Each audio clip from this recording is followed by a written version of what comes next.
5 kemampuan maut yang dimiliki personel Kopassus. Bertempur tanpa rasa takut tapi tidak nekat, merangkul namun waspada, menjadi beberapa kata yang harus diingat bagi setiap calon prajurit Kopassus. Selain itu, setiap calon anggota diwajibkan memiliki jiwa korsa atau kebersamaan yang tinggi, baik prajurit yang berpangkat tinggi maupun rendah. Pertempuran jarak dekat.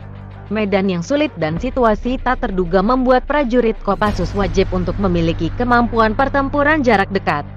Sebab tren pertempuran kini berubah. Perang di perkotaan dalam jarak dekat lebih sering terjadi. Strategi sangat penting untuk melumpuhkan lawan dari jarak dekat dengan mengandalkan kecepatan, ketepatan dan mematikan. Langkah cepat diperlukan agar pasukan bisa segera mengambil kontrol terhadap situasi yang kurang menguntungkan bagi keselamatan pasukan.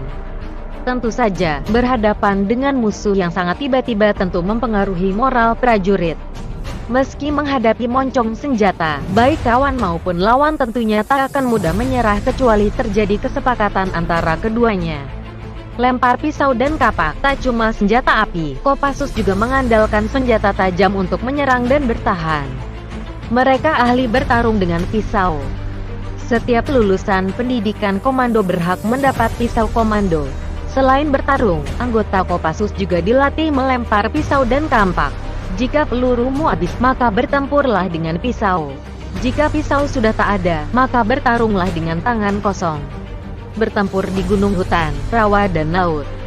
Setiap prajurit Kopassus wajib mengikuti pendidikan komando. Mereka harus mampu bertempur di gunung, hutan, rawa dan laut. Setelah lulus mereka mendapat brevet komando yang bergambar pedang, jangkar, dan sayap. Artinya prajurit Kopassus harus bisa bertempur di darat, laut, dan udara. Penembak jitu. Untuk menjadi prajurit yang tangguh, para prajurit Kopassus diwajibkan memiliki kemampuan menembak jitu. Latihan bakal terus-menerus dilakukan sampai mereka mampu memegang seluruh senjata, mulai pistol, senapan serbu hingga penembak runduk.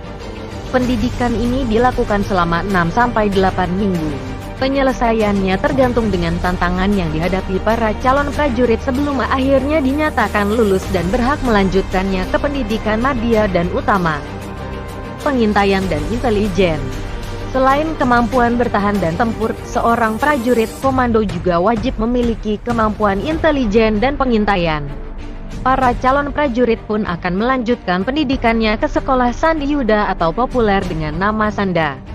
Keahlian ini tidak hanya berlaku pada operasi intelijen seperti penyelidikan dan pengintaian tapi juga tahap eksekusi sesuai perintah yang diberikan. Hal ini berbeda dengan kesatuan lain yang melaksanakannya harus menunggu atau menyerahkan kepada satuan lainnya untuk bertindak.